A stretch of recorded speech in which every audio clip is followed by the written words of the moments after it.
Indian റെയിൽവേയുടെ കീഴിൽ ഒരു നിയമനം ആഗ്രഹിക്കുന്ന ഉദ്യോഗാർത്ഥികൾക്ക് വനിതകൾക്കും പുരുഷന്മാർക്കും പുതിയൊരു തസ്തികയിലേക്കുള്ള വിജ്ഞാപനവും കൂടി റെയിൽവേയുടെ ഭാഗത്തു നിന്ന് വന്നിട്ടുണ്ട്. അപ്രന്റീസ് തസ്തികയാണ്. അപ്പോൾ വീഡിയോ മുഴുവനായി കണ്ട് മനസ്സിലാക്കിയതിന് ശേഷം താല്പര്യമുള്ള യോഗ്യതയുള്ള എല്ലാവരും അപ്ലൈ ചെയ്യുക. അപ്ലൈ ചെയ്യാനുള്ള ലിങ്ക് അതുപോലെ തന്നെ നോട്ടിഫിക്കേഷൻ ലിങ്കൊക്കെ താഴെ ഡിസ്ക്രിപ്ഷനിൽ പ്രൊവൈഡ് ചെയ്യുന്നതായിരിക്കും. എനിവേ നമുക്ക് ആദ്യം വന്നിട്ടുള്ള ഈ ഒരു നോട്ടിഫിക്കേഷൻ്റെ മുഴുവൻ വിവരങ്ങളും എന്താണെന്ന് നോക്കാം. അപ്പോൾ റെയിൽവേയുടെ കീഴിൽ ജോലി ആഗ്രഹിക്കുന്ന ഉദ്യോഗാർത്ഥികൾക്ക് അപ്രന്റീസ് തസ്തികയിലേക്കുള്ള വിജ്ഞാപനം ഇപ്പോൾ ക്ഷണിച്ചിട്ടുണ്ട്. North western railway recruitment cell power house road Jaipur, അതിൻ്റെ പിന്നാണ് ഇവിടെ കൊടുത്തിട്ടുള്ളത്. അതായത് നോർത്ത് വെസ്റ്റേൺ റെയിൽവേൻ്റെ കീഴിലാണ് പുതിയ അവസരം ഇപ്പോൾ ക്ഷണിച്ചിട്ടുള്ളത്. അപ്പോൾ താല്പര്യമുള്ള യോഗ്യതയുള്ളവർക്ക് അപ്ലൈ ചെയ്യാം. വീഡിയോ മുഴുവൻ കണ്ട് മനസ്സിലാക്കുക. താല്പര്യമുള്ളവർ സ്ഥിര നിയമനമായിരിക്കത്തില്ല. അപ്രന്റീസ് തസ്തിക എന്താണ് കാര്യങ്ങളൊക്കെ പറയുന്നുണ്ട്. അതിനുശേഷം നിങ്ങൾ അപ്ലൈ ചെയ്യുക. അറിയുന്നവർ തീർച്ചയായിട്ടും യോഗ്യത ഉണ്ടെങ്കിൽ അപ്ലൈ ചെയ്യാവുന്നതാണ്. എനിവേ നമുക്കിതിൻ്റെ ഡീറ്റെയിൽസിലേക്ക് കടക്കാം. 10/1/2024 ആപ്ലിക്കേഷൻ സ്റ്റാർട്ട് ചെയ്തിട്ടുള്ളത്. അതുപോലെ തന്നെ അപ്ലൈ ചെയ്യേണ്ട ലാസ്റ്റ് ഡേറ്റ് 10/2/2024. ഇതിന് പരീക്ഷയോ കാര്യങ്ങളോ ഇല്ല. 10ാം ക്ലാസ്സിൻ്റെയും അതുപോലെ തന്നെ ITI സർട്ടിഫിക്കറ്റിൻ്റെയും മാർക്കിൻ്റെ അടിസ്ഥാനത്തിലാണ് ഉദ്യോഗാർത്ഥികളെ സെലക്ട് ചെയ്യുന്നത്. വിവിധ ഡിവിഷനിലേക്കും അതുപോലെ തന്നെ യൂണിറ്റുകളിലേക്കുമാണ് വിജ്ഞാപനം ക്ഷണിച്ചിട്ടുള്ളത്. നിങ്ങൾക്ക് കാണാൻ സാധിക്കും ഡിവിഷണൽ റെയിൽവേ മാനേജേഴ്സ് ഓഫീസ് അജ്മീറിലേക്ക് ഇവിടെ വന്നിട്ടുണ്ട്. അതുപോലെ തന്നെ വിവിധ സ്ഥലങ്ങളിലേക്ക് ഇവിടെ വീണ്ടും അജ്മീർ കാണാൻ സാധിക്കും. കാരണം അത് യൂണിറ്റ് മാറുന്നുണ്ട്. ഇവിടെ ഡിവിഷണൽ റെയിൽവേ മാനേജേഴ്സ് ഓഫീസിലേക്കാണെങ്കിൽ ഇവിടെ നിങ്ങൾക്ക് കാണാൻ സാധിക്കും BTC കാരേജ് അജ്മീറിലേക്കാണ് വന്നിട്ടുള്ളത്. പിന്നെ ജോധാപൂരിലേക്ക് വന്ന് നിങ്ങൾക്ക് കാണാൻ സാധിക്കുന്നതാണ് ജയ്പൂരിലേക്ക് വന്നിട്ടുണ്ട്. അങ്ങനെ വിവിധ യൂണിറ്റ് അതുപോലെ തന്നെ വിവിധ ഇതിലായിട്ടാണ് വേക്കൻസി റിപ്പോർട്ട് ചെയ്തിട്ടുള്ളത്. ഡിവിഷനിലേക്കായിട്ടാണ് വേക്കൻസി റിപ്പോർട്ട് ചെയ്തിട്ടുള്ളത്. അപ്പോൾ അതിൽ ആദ്യം വന്നിട്ടുള്ള DRM ഓഫീസ് അജ്മീറിലേക്കുള്ള ട്രേഡുകൾ ഏതൊക്കെയാണെന്നുള്ളതാണ് ആദ്യം തന്നെ വിജ്ഞാപനത്തിൽ പറയുന്നത്. അപ്പോൾ ഇതിൻ്റെ വേക്കൻസി നിങ്ങൾക്ക് ഇവിടെ നോക്കി മനസ്സിലാക്കാൻ ടോട്ടൽ 402 വേക്കൻസിയാണ് ഈ ഒരു ട്രേഡിൽ, അതായത് ഈ ഒരു ഏരിയയിലേക്ക് മാത്രം വന്നിട്ടുള്ളത്. നിങ്ങളെന്തായാലും വേക്കൻസി ഇവിടെ നിങ്ങൾക്ക് നോക്കി മനസ്സിലാക്കാൻ നോട്ടിഫിക്കേഷൻ ഓൾസോ താഴെ ഡിസ്ക്രിപ്ഷനിൽ കൊടുത്തിട്ടുണ്ട്. ട്രേഡ് അത്യാവശ്യമാണ്. അപ്പോൾ ട്രേഡ് പെട്ടെന്ന് പറഞ്ഞു പോകാം. ട്രേഡ് നിങ്ങൾ പഠിച്ച ITI സർട്ടിഫിക്കറ്റ് ഇതുമായിട്ട് ബന്ധപ്പെട്ടതാണോ എന്ന് ശ്രദ്ധിക്കുക. ഇലക്ട്രിക്കൽ വന്നിട്ടുണ്ട്, കോച്ചിങ് ആണ്. അതുപോലെ തന്നെ ഇലക്ട്രിക്കൽ പവർ, ഇലക്ട്രിക്കൽ TRD, അതുപോലെ തന്നെ കാർപ്പൻ്റർ, പെയിൻറ്റർ വന്നിട്ടുണ്ട്. അതുപോലെ തന്നെ മാസൺ വന്നിട്ടുണ്ട്, പൈപ്പ് ഫിറ്റർ വന്നിട്ടുണ്ട്, ഫിറ്റർ വന്നിട്ടുണ്ട്, കാർപ്പൻ്റർ വന്നിട്ടുണ്ട്, ഡീസൽ മെക്കാനിക് വന്നിട്ടുണ്ട്.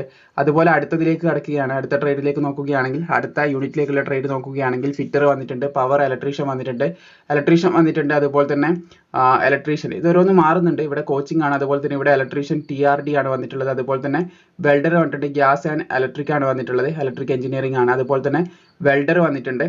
പിന്നെ അതുപോലെ തന്നെ അടുത്തതിലേക്ക് കിടക്കുകയാണെങ്കിൽ അടുത്ത യൂണിറ്റിലേക്ക്, അതായത് അടുത്ത ഡിവിഷനിലേക്ക് ജയ്പൂരിൻ്റെ ഇതിലേക്ക് കിടക്കുകയാണെങ്കിൽ നിങ്ങൾക്ക് കാണാൻ സാധിക്കും മെക്കാനിക്കൽ വന്നിട്ടുണ്ട്. അതുപോലെ തന്നെ SNT ഇലക്ട്രോണിക് മെക്കാനിക് വന്നിട്ടുണ്ട്. അതുപോലെ തന്നെ അടുത്ത ഇലക്ട്രീഷ്യൻ തസ്തികയുടെ വന്നിട്ടുണ്ട്. അതുപോലെ തന്നെ ഇലക്ട്രിക്കൽ TRD, പിന്നീട് ഇലക്ട്രീഷ്യൻ തസ്തികയിലേക്കുള്ള വിജ്ഞാപനം ഇവിടെ വന്നിട്ടുണ്ട്. ഇവിടെ ടോട്ടൽ 488 ഒഴിവുകൾ വന്നിട്ടുണ്ട്. അങ്ങനെ നിങ്ങൾക്ക് ഒഴിവ് നോക്കി മനസ്സിലാക്കാം. പിന്നെ ഡീസൽ മെക്കാനിക്ക് വന്നതായിട്ട് നിങ്ങൾക്ക് കാണാൻ സാധിക്കുന്നതാണ്. ഡീസൽ മെക്കാനിക്കൽ തസ്തികയിലേക്ക്. അതുപോലെ തന്നെ CNW വന്നിട്ടുണ്ട്. പിന്നെ ഇലക്ട്രിക്കൽ ആൻഡ് AC വന്നിട്ടുണ്ട്. പിന്നെ ഇലക്ട്രിക്കൽ ആൻഡ് TL വന്നിട്ടുണ്ട്. ഇലക്ട്രിക്കൽ തസ്തിക വന്നിട്ടുണ്ട്, അതായത് ഇലക്ട്രിക്കൽ ട്രേഡ് ആണ്. പെയിൻറ്റർ വന്നിട്ടുണ്ട്, ഫിറ്റർ വന്നിട്ടുണ്ട്, വെൽഡർ വന്നിട്ടുണ്ട്, ഇലക്ട്രീഷ്യൻ വന്നിട്ടുണ്ട്. ഇത് മാറുന്നുണ്ടെന്ന് ശ്രദ്ധിച്ചിരിക്കുക. ഇലക്ട്രിക്കൽ ഡിപ്പാർട്ട്മെൻറ്റിലേക്കായി. ഇവിടെ അജ്മീറിലേക്കാണ് പറഞ്ഞിട്ടുള്ളതെങ്കിലും ഡിപ്പാർട്ട്മെൻറ്റ് ഇവിടെ ജസ്റ്റ് ഒന്ന് ചേഞ്ച് ചെയ്തിട്ടാണ് ഇലക്ട്രിക്കൽ വീണ്ടും വന്നിട്ടുള്ളത്. അവിടെ 2 വേക്കൻസി. അങ്ങനെ നിങ്ങൾക്ക് ഇവിടെ നോക്കി മനസ്സിലാക്കാവുന്നതേ ഉള്ളൂ. ട്രേഡ് ഇമ്പോർട്ടൻ്റ് ആണ്, അതുകൊണ്ടാണ് ട്രേഡ് പറഞ്ഞു പോകുന്നത്. പിന്നെ അടുത്തതിലേക്ക് കിടക്കുകയാണെങ്കിൽ DSL മെക്കാനിക് വന്നിട്ടുണ്ട്, ഫിറ്റർ വന്നിട്ടുണ്ട്, വെൽഡർ വന്നിട്ടുണ്ട്. അതുപോലെ തന്നെ അടുത്ത ഒരു യൂണിറ്റിലേക്ക് ഫിറ്റർ, വെൽഡർ, അതുപോലെ തന്നെ ഇലക്ട്രീഷ്യൻ. പിന്നെ ഇവിടെ നിങ്ങൾക്ക് കാണാൻ സാധിക്കും ഫിറ്റർ, കാർപ്പൻ്റർ, അതുപോലെ തന്നെ വെൽഡർ, പെയിൻറ്റർ ജനറൽ, പിന്നെ mechanic, mission tool maintenance, machinist, ഇങ്ങനെയുള്ള തസ്തികകളാണ് ഇവിടെ വന്നിട്ടുള്ളത്. അതായത് ട്രേഡുകളാണ് റിപ്പോർട്ട് ചെയ്തിട്ടുള്ളത്. അപ്പോൾ ഇപ്പോൾ നമ്മൾ പറഞ്ഞു വന്നിട്ടുള്ള ഒട്ടുമിക്ക വിവിധ ഡിവിഷനിലേക്കും സെയിം ട്രേഡുകൾ തന്നെ മെൻഷൻ ചെയ്തിട്ടുണ്ട്.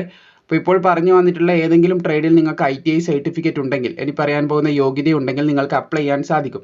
അപേക്ഷിക്കാനുള്ള പ്രായപരിധി 15 വയസ്സ് മുതൽ 24 വയസ്സ് വരെയുള്ളവർക്ക് അപ്ലൈ ചെയ്യാം. SC/ST ഉദ്യോഗാർത്ഥികൾക്ക് 5 വർഷത്തെയും OBC ഉദ്യോഗാർത്ഥികൾക്ക് 3 വർഷത്തെയും പ്രായത്തിൽ ഇളവ് നൽകപ്പെടുന്നുണ്ട്. അതുപോലെ തന്നെ അപേക്ഷിക്കാനുള്ള വിദ്യാഭ്യാസ യോഗ്യത എന്ന് പറയുന്നത് 10ാം ക്ലാസ് പാസ്സായിരിക്കണം. 10+2 സിസ്റ്റത്തിൻ്റെ കീഴിൽ നോർമൽ 10ാം ക്ലാസ് മതി. 10ൽ മിനിമം 50% മാർക്ക് ഉണ്ടായിരിക്കണം. അത് കൂടാതെ ഓൾസോ നിങ്ങൾക്ക് national trade certificate in the notified trade issue by national council for vocational training NCVT, state council for vocational training SCVT ഇതിൽ ഏതുണ്ടെങ്കിലും നിങ്ങൾക്ക് അപ്ലൈ ചെയ്യാം. നമ്മളിപ്പോൾ ഒരുപാട് ട്രേഡുകൾ പറഞ്ഞു.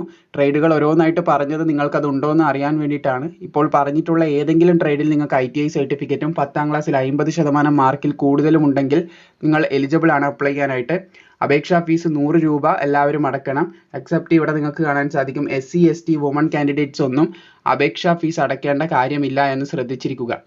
സോ ഇത്രയധികം കാര്യങ്ങളെ ഈ ഒരു നോട്ടിഫിക്കേഷനുമായി ബന്ധപ്പെട്ട് പ്രധാനമായിട്ടും പറയാനുള്ളൂ. ഓൺലൈനായിട്ട് അപ്ലൈ ചെയ്യണം. ഓൺലൈൻ അപ്ലൈ ചെയ്യാനുള്ളതും പിന്നെ ഈ ഒഫീഷ്യൽ നോട്ടിഫിക്കേഷനും നിങ്ങൾക്ക് താഴെ ഡിസ്ക്രിപ്ഷനിൽ കൊടുത്തിട്ടുണ്ട്. അവിടെ നിന്ന് കയറി ഡൗൺലോഡ് ചെയ്ത് ഡീറ്റെയിൽസ് ചെക്ക് ചെയ്യാൻ സാധിക്കുന്നതാണ്. പിന്നെ എന്തെങ്കിലും പ്രോബ്ലംസ് ആപ്ലിക്കേഷനിൽ വരികയാണെങ്കിൽ നിങ്ങൾക്ക് ഇഷ്യൂ സോൾവ് ചെയ്യാനായിട്ടുള്ള ഹെൽപ്പ് ലൈൻ നമ്പർ അപേക്ഷിക്കുന്ന വെബ്സൈറ്റിൽ തന്നെ അവൈലബിൾ ആണെന്ന് ശ്രദ്ധിച്ചിരിക്കുക. പിന്നെ മറ്റൊരു കാര്യം, ഈ ഒരു തസ്തികയിലേക്ക് അപേക്ഷ സമർപ്പിക്കുന്നവർ പ്രത്യേകം ശ്രദ്ധിക്കേണ്ടത് ഇത് അപ്രന്റീസ് തസ്തികയാണ്, ഒരു സ്ഥിര നിയമനമല്ല. ഏകദേശം അപ്രന്റീസ് എന്ന് പറയുമ്പോൾ ഈ ITI ഒക്കെ കഴിഞ്ഞ് നിൽക്കുന്ന ഫ്രഷേഴ്സ് ആയിട്ടുള്ള ഉദ്യോഗാർത്ഥികൾക്ക് ഒരുപാട് ഉപകാരപ്പെടുന്ന കാര്യം തന്നെയാണ്.